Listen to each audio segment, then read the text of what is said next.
In the name of the one and only, we are back with you in this next session of the Indigo Firmament. Today we would like to discuss a very critical, elemental, and essential issue in the psycho-spiritual realm of the human nature. That is the phenomenon of God, or God as a phenomenon. In previous discussions we have made reference to and have had discussion around the ability of the human perception, or the extent of it, and its capacity and capabilities as to how it could perceive God. We want to approach that from a different angle today, is to discuss the God phenomenon in both its perceptual terms as well as its existential or essential manner. That is, that there is God in its essence, with or without humans being able to understand it.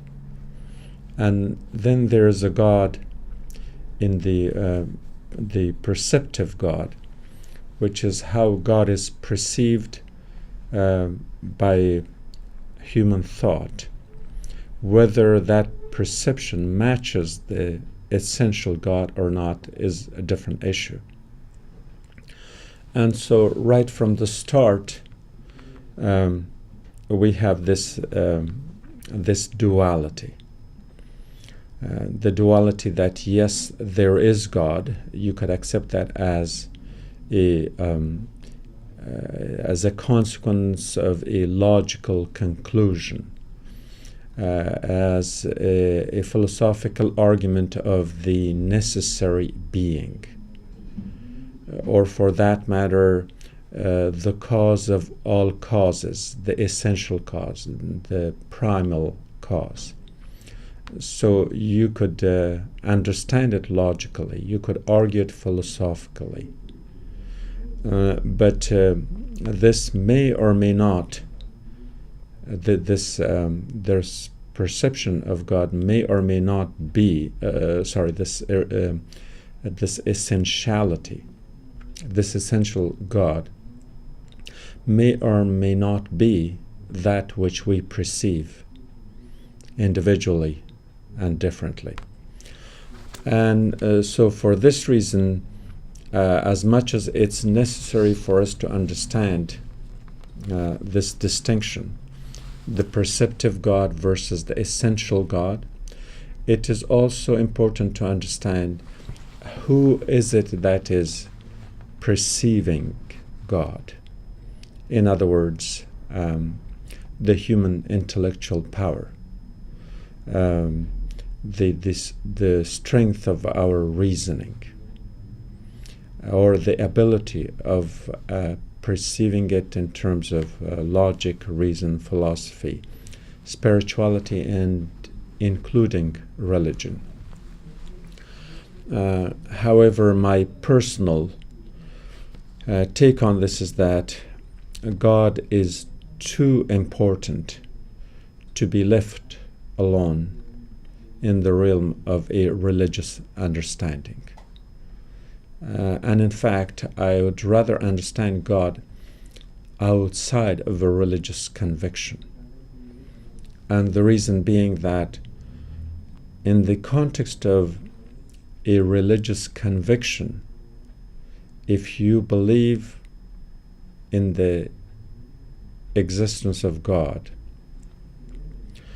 as a matter of faith, you have closed the option of reason. For most people, reason and revelation are two different things, but for many they are two opposing things. So those who approach the issue from the point of view of revelation don't walk across the aisle to hear and debate and analyze and understand the argument from the other side, which is that of the reason, and vice versa. So this separation, this dichotomy, this clear distinction or drawing of the line in the sand that separates the two camps result in an understanding of very different gods. The God of reason versus the God of revelation.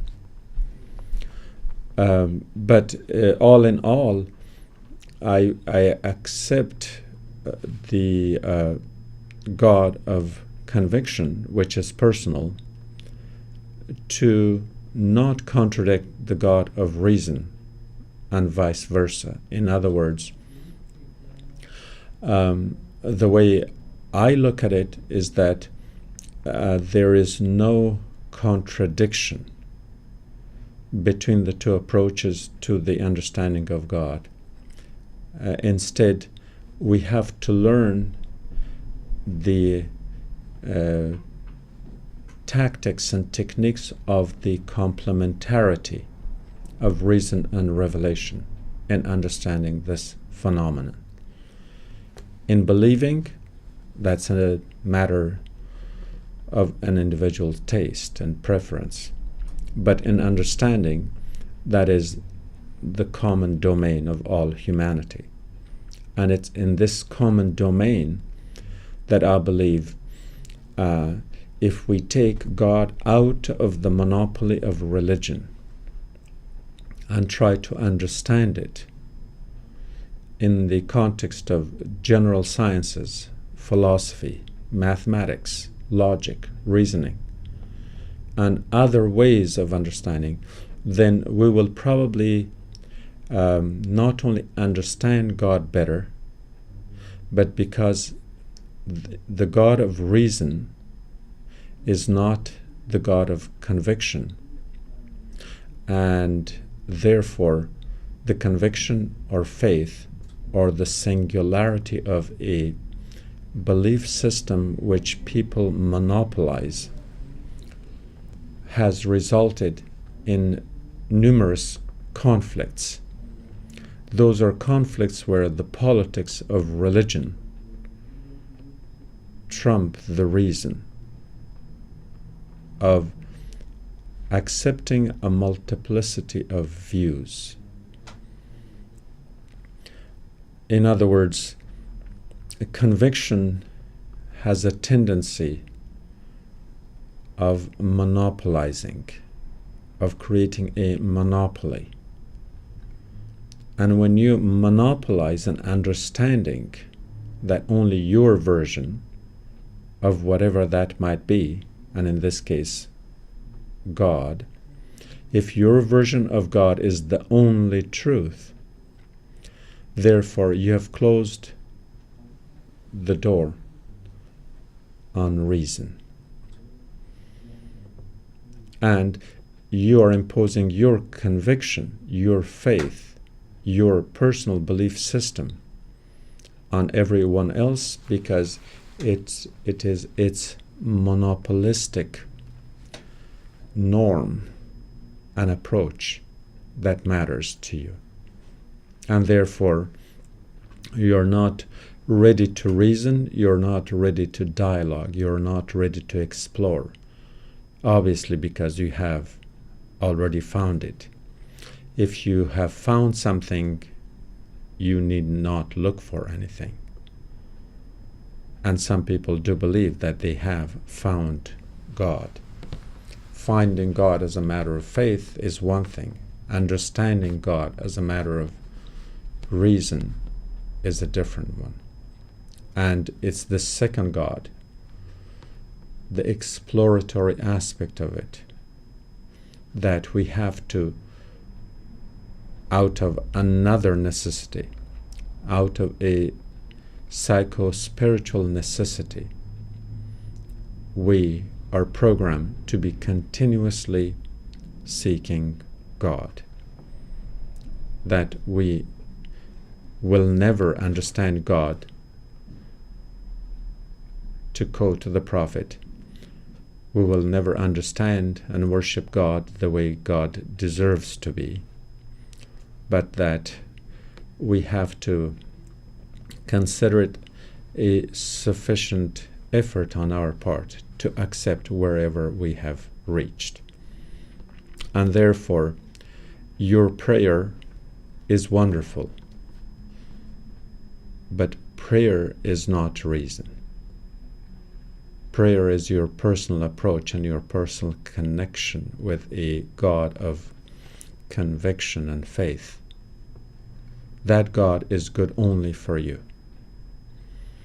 And so back to the initial argument that I made, is that God is too complicated a phenomenon to be left alone in the realm of religious studies and religious understanding and religious conviction. And so, therefore, we go back to the distinction that we made, that there is an essential God. By essence, we mean that which is, and then there is a perceptive God, which is the God the way it is perceived.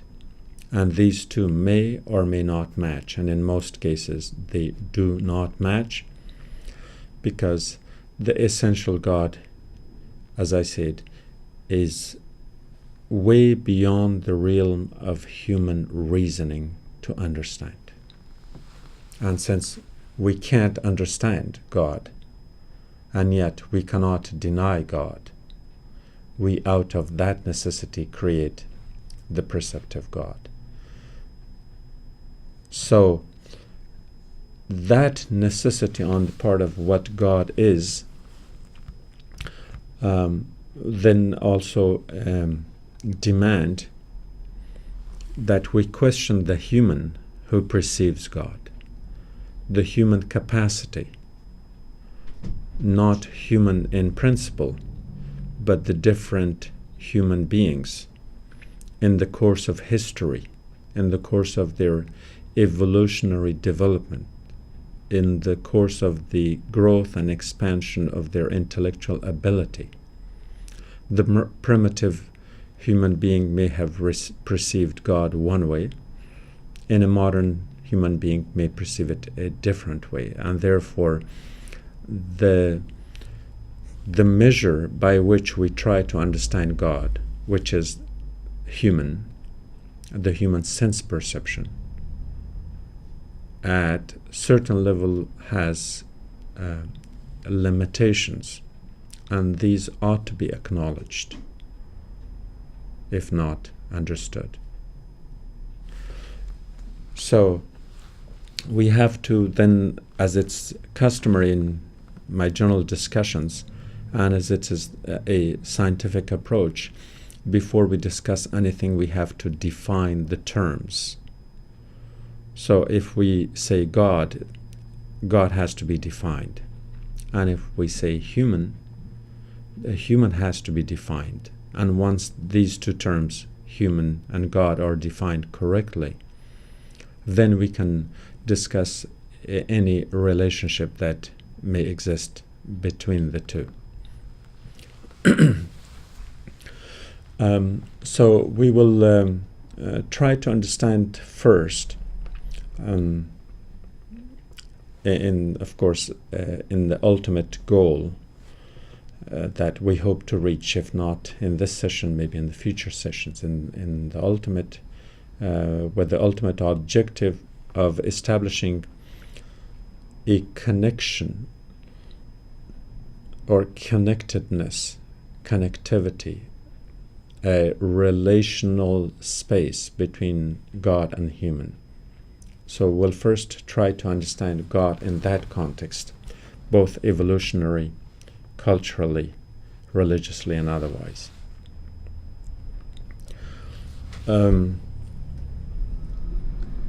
It is often seen that there are individual human beings who have an obsession with God. They are extremely religious. Their religiosity need not be extremist in approach. And I don't mean political extremism in religious context. That's a different phenomenon. But there's also an extremism in the level of one's religiosity. That some people believe that everything that there is matters only because there is God. And there is no denying that there is a concept of a God-centeredness in the human perception to measure the reality of reality. But there is also a difference between mannerism. There is also a God-centered mannerism. The difference between God-centered mannerism and a God-centered worldview is that the God-centered worldview is a reality once we understand the expansive cosmos.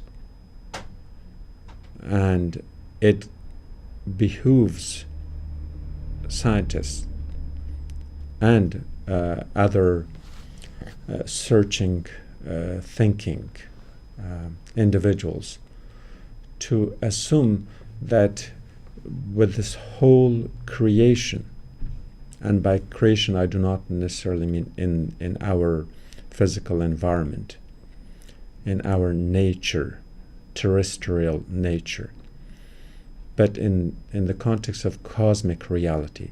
For that reality, with so much order coming out of chaos and chaos going back to order, that there would not be a super encompassing energy that contains it all. That's only logical. That is an understanding of God in a God-centered universe. But in a God-centered mannerism, that is a social behavior, a cultural or a cultural / religious behavior that some people either because they believe so or because they want to kind of manifest their character and their personality. With every word they utter the word of God. Everything they see is totally God-centered, totally in the context of mannerism. And so that distinction also need to be made. But now let's explore the context of the human phenomenon. We are not talking about a religion here. We are talking about God. Then that distinction has to be made right from the start. We are talking here about the God phenomenon versus the human phenomenon. As how does this come into existence?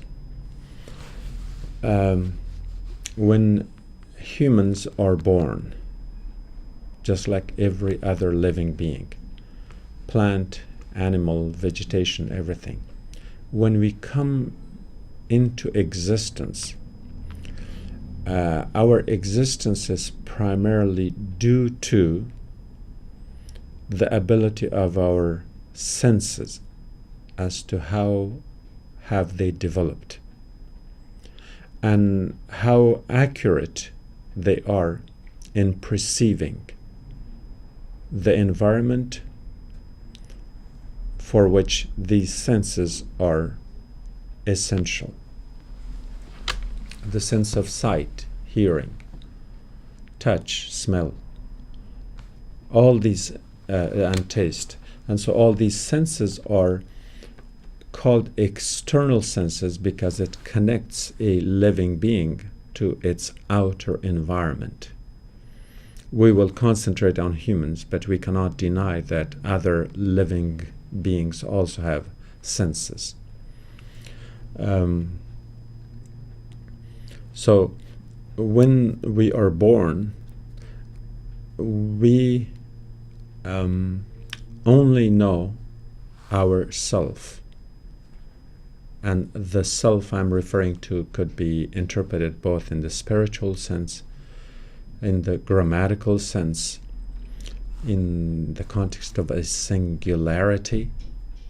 It could be the word me, which is the linguistic connection of it.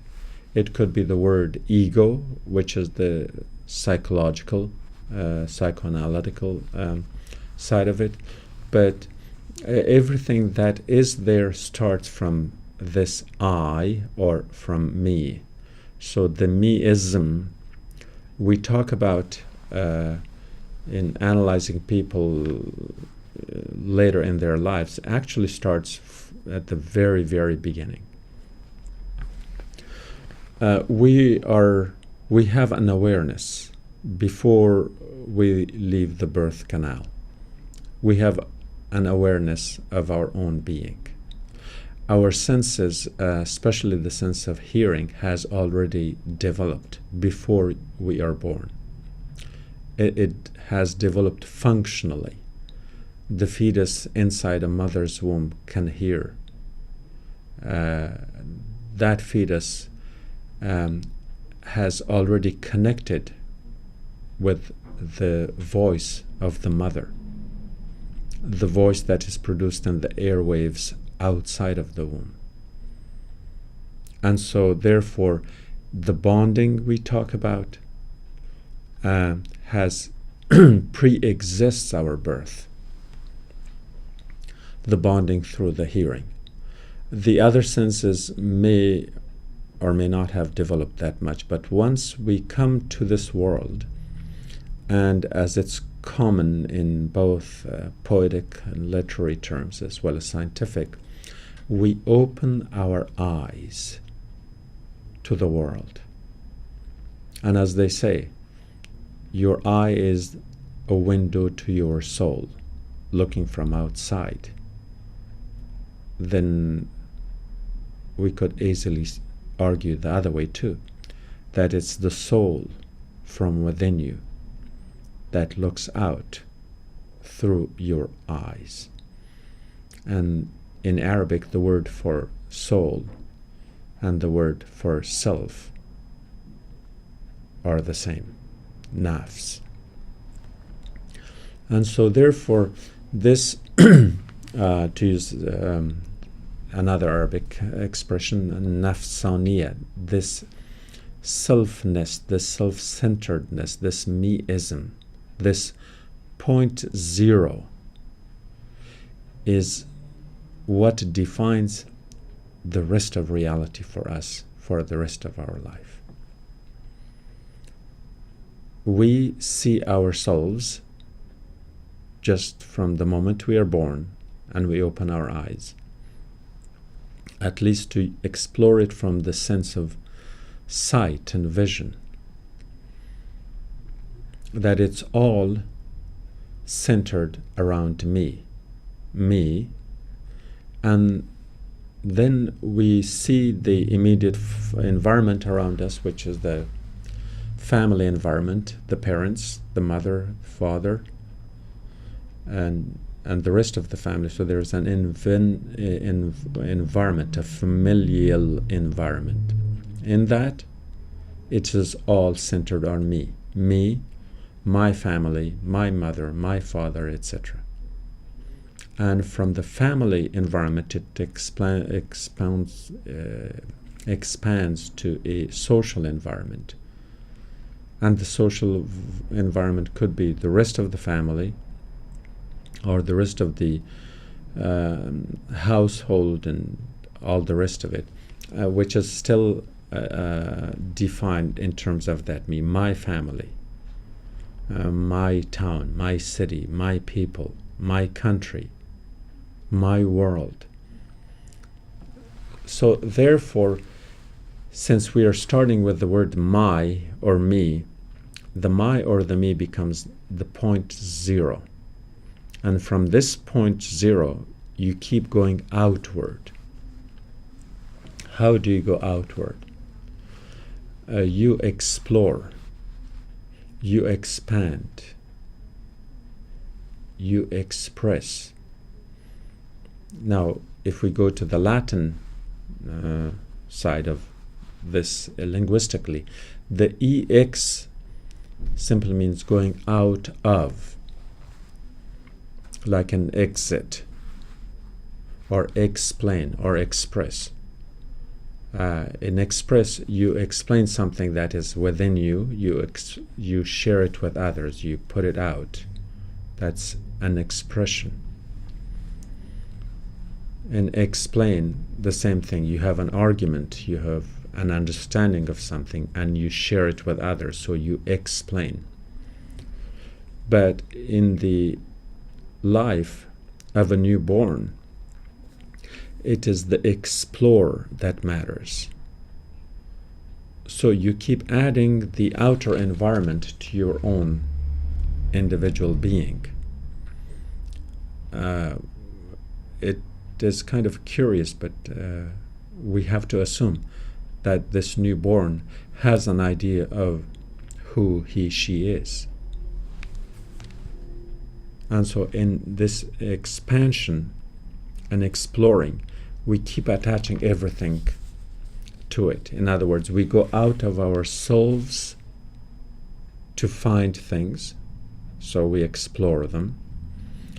But we always, the compass that operates here, the GPS, point zero is the ego. So my family, my city, my country, my world, and all of this, my business is the true me-ism.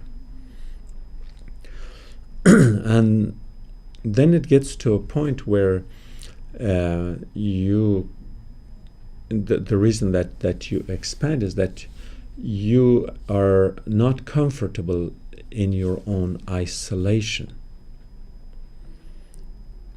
It is like if you were born as a dot, as a speck of dust, somewhere in the outer space. And by outer space, it could be even outside of the terrestrial or the solar system. It's just a blank space out there. If you're that one blank space, that one speck of dust, the worst feeling you would have, and yes, I'm speaking as if I have been there, and I have been there through my imagination, of course, that the one insecurity you have is that you don't know where you are. When you are that speck of dust in the outer environment,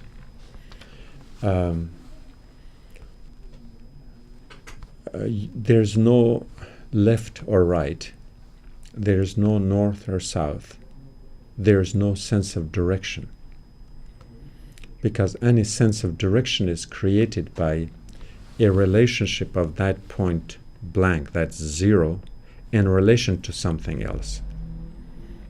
And unless there's another point of reference, there is no way you can tell where you are. Only when that second point of reference is discovered, and then you can say it's to the left of that, to the right of it, to the north or south, above, below. That sense of direction gets established only when there are 2 points. A single point, blank, that 0 point, does not have any location unless its location is defined in terms of another entity somewhere, in relation to which then we can say where point blank is. So now we take that concept of the speck of dust in an outer space and we superimpose it on the ego or the self of the newborn. Where do you think the newborn is? The greatest insecurity of the newborn in this new environment is that it needs to know where it is. It needs to know who it is in relation to all these other faces of mother, father, and others that come around it. It needs to know where it is in terms of room and, cold, hot, that environment. And of course, as it grows, the older it grows, the more able it becomes. It questions its relationship of that point blank again to everything else in its environment. Because that is what gives the person a sense of security. That sense of security is the sense of belonging. That sense of security gets rid of the isolation that it may feel. There is no security in isolation. There is security in relations, in connections, and in being part of another group, other entities, a larger setting. It's that essential need for that sense of security that takes us humans in our evolutionary quest from the one or the 0 point that we are to try to relate to everything else around us. We explore our family, our social environment. Then we explore our natural environment and we feel comfortable in it. And if we don't, if we see threats of other animals attacking us, or the climate being cold or too hot, or any other environmental disaster that might threaten our survival, we have to change the environment. We have to move somewhere else so we can relate to it, so we can feel connected with it, so that its temperature is the temperature that we like. Its fruit and fauna are the fruit and fauna that our body needs for sustenance. That the environment sustains us. That gives us a sense of security. And from the environment, then we keep expanding and exploring until we reach a point of realizing that, oh wait, everything is not down on earth, down here, but there are other bodies, celestial bodies out there, the moon, the sun, the stars. And so we need to know who they are. And I'm using the term who responsibly because in the earlier human perception, celestial bodies were beings with which humans connected. They talked to you. They communicated with you. They channeled energies through you. They affected your life. They were necessary for your survival. The sun, the light, how the sun nurtures the whole environment in creating life and life form for you. Therefore, sun becomes very essential to your survival. And therefore, sun, in a way, is your nurturer. And if that nurturing can be equated to, in a sense, the sun creating you, because it creates your environment for you, then the sun will be perceived as God. So the celestial bodies were perceived to be gods because they affected our environment, and the effect was that our survival was sustained by them. So the seasonal calendars and all of that. So the early human interaction with still that expanded environment beyond the terrestrial natural environment was with the celestial bodies, and the celestial bodies in essence were gods because they created us in a different way. And therefore the words might have remained the same, the sun and the moon and the stars. But when we look at the sun and the moon and the stars in our times, we have a very different understanding. We do not personify them. We don't give them character and personality. We consider them part of the essential nature, the cosmic nature, yes, but still nature.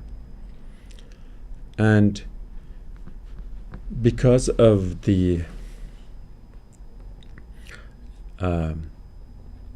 way modern man has, and modern human has perceived that celestial environment, and because of the way God has been understood differently, it is only natural to separate the God element from these celestial bodies, partly because the monopoly of religious thinking, religious perception on defining God, the God of conviction, which is very different from the God of revelation, does not make sense.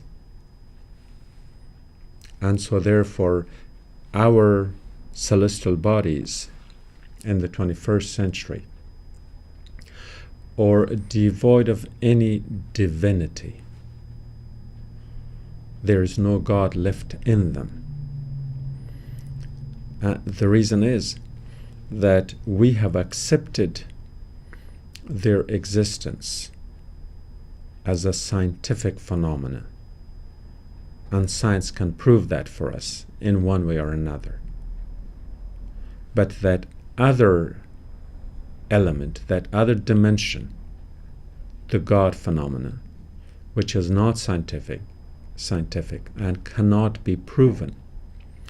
Therefore, if you blend the two in modern thinking, you got a conflict. You have a scientifically proven phenomena, celestial bodies, blended with a scientifically not provable phenomena, God, and therefore, to say the least, it's confusing. So it also makes a lot of sense from a scientific perspective to deny God if God is defined in that way. So we leave the God element out of that, but that's our present thinking in the 21st century. But the ancient humans thought differently. Their sciences were probably not as advanced as ours, but their perception was. Their definition of God was always there, just as ours is, to make some sense out of their environment. Remember, we are moving from family to city and natural terrestrial environment to now celestial environment.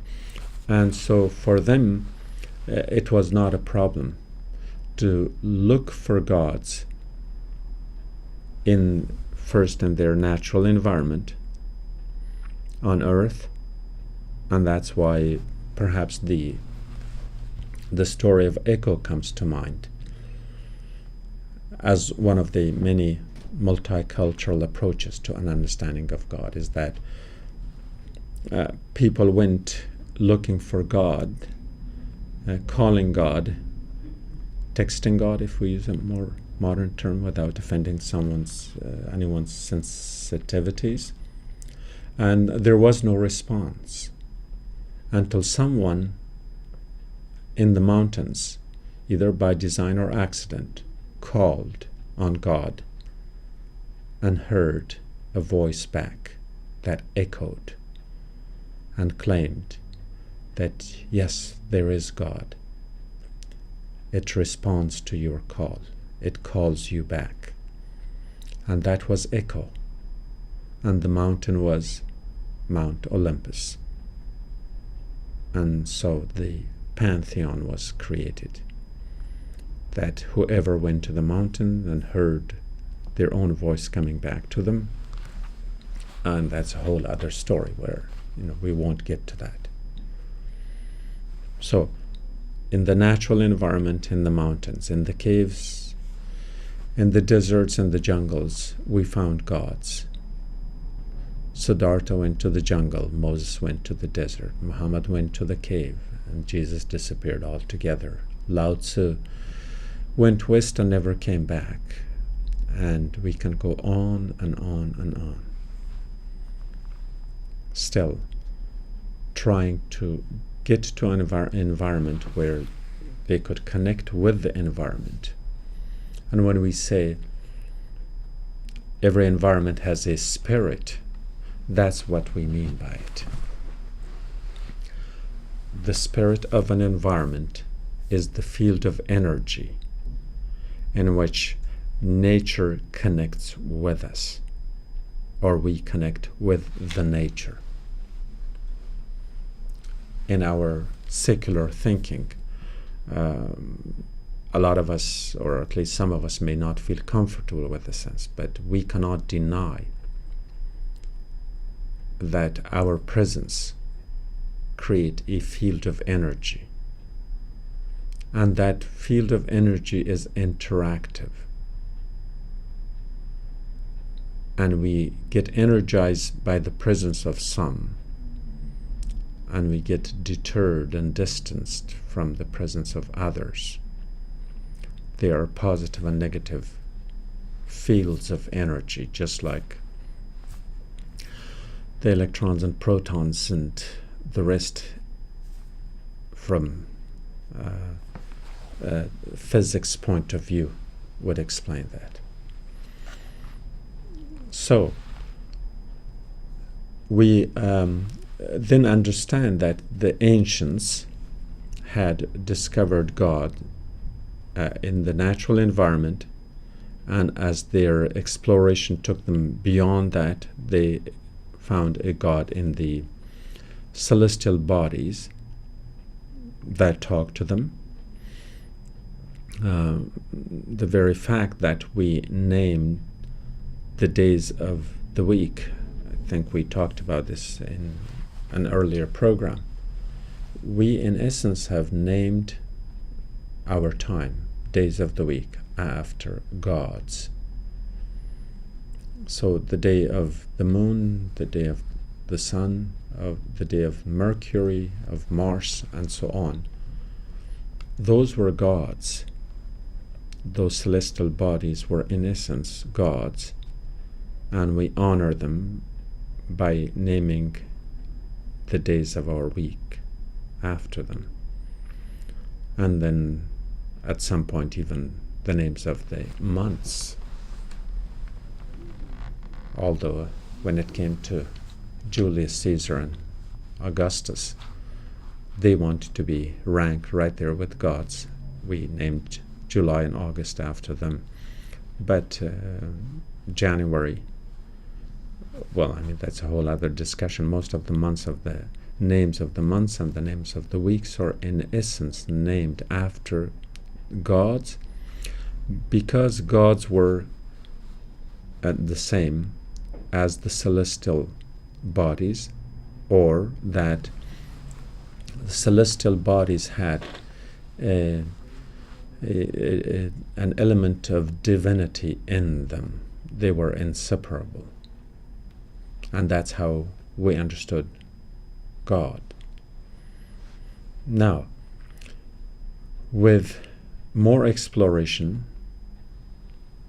and the expanding of more knowledge, we reached a point where we found out that the celestial bodies did not have the padded dimension, additional element of divinity in them. And this happened at a time when there was a clash between a reason and revelation. And because of that clash, even if we saw divinity in the celestial bodies, we had to separate them, and we denied, out of that necessity of time, we had to deny the divinity of the celestial bodies. But that didn't solve the problem. The problem was that we had assigned divinity to these bodies because that is how far we could go in search of God. And then we would assign divinity to anything that was away from us, but anything that could still relate to us, or we could relate to it. Now, when we reach this stage of separating divinity from the celestial bodies, this was another evolution in God thinking. I feel hesitant calling it religious thinking, but I hope you understand that. So that the evolution in this religious thinking was that, God is there, the essential God is there, but that it need not be part of another entity, and so therefore it is separate from it. And it was in that context then that God was, excuse the term, pushed back one step further back in terms of our perception. That would be further beyond the celestial realm. Now, that's when the question of the senses come. That if our God was a sense perceptive reality, and our senses had these limitations of not being able to see beyond a certain point, to hear beyond certain frequencies of sound, to smell beyond a certain distance, and so on, then therefore we put God beyond all of that, and the end result was that God is beyond human perception. God is beyond the realm of reasoning. And arriving at that point, we, I believe, have achieved something, and that is that, yes, we needed God to connect with, but that understanding that God was not necessarily within the domain of our knowledge and our sense perception. That doesn't mean we shouldn't try. It was simply an acknowledgement of the human incapability in fathoming the divine that is beyond human perception, because the human perception has limitations, and therefore it will go beyond celestial beings. And once it went beyond the celestial, the assumption was not that it excluded the terrestrial and celestial environment, but it encompassed all reality, perceived or not perceived, sensed or not sensed, understood or not understood. And that is what the term God is greater in essence means.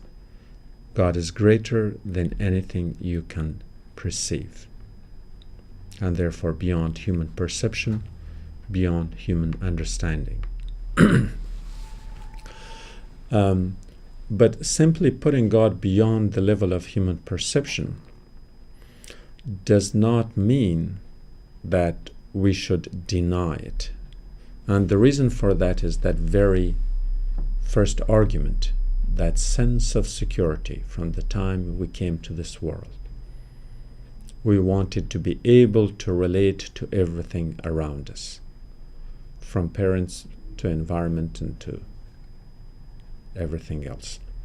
And so we need God for that, and this is of course the psycho-spiritual side of it, that we need God so we can relate to it.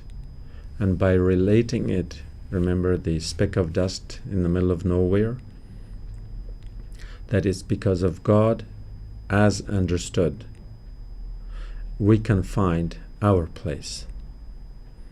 It's either a God-centered environment where we fall somewhere in the radius around it, or for others, it is a totally human-centered environment and there is no God. And so long as they feel comfortable with that perception, so long as they have a sense of security within that, there is no problem. So, in a sense, then the question of God as a necessity for our sense of security as to who we are, where we come from, where we are going, that general cosmic GPS that we need. If you have a sense of awareness, in a thirst, in a hunger, then you need to know a God. However you may perceive it, it doesn't matter, because it will give you your own location, your own GPS in this unfathomable cosmic reality. But if you're self-centered and you're, so to say, the center of the universe, and you feel comfortable with your own environment, whether that is your social or political or cultural or terrestrial environment, then that's fine. But the question then is that there is a level of need, and then there is a level of obsession. And both apply to different human beings in different ways through the course of their life.